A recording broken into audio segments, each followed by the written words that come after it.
সেই বগুড়ায় আওয়ামী লীগের জায়গা হবে না, হবে না, হবে না। ইনশাল্লাহ আন্দোলন করে এই আওয়ামী লীগকে বাংলাদেশ থেকে বের করে দেওয়া হবে।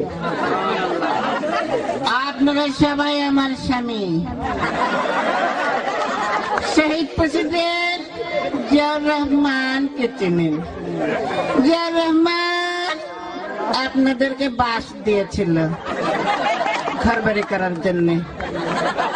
ইনশাল্লাহ বিএনপি সরকার ক্ষমতায় গেলে একটি নয়, দুইটি নয়, তিনটি করে বাস দেওয়া হবে ইনশাল্লাহ।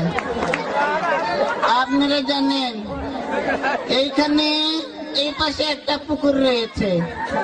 আমি যদি ক্ষমতায় যাই এই পুকুর ভরাট করে এখানে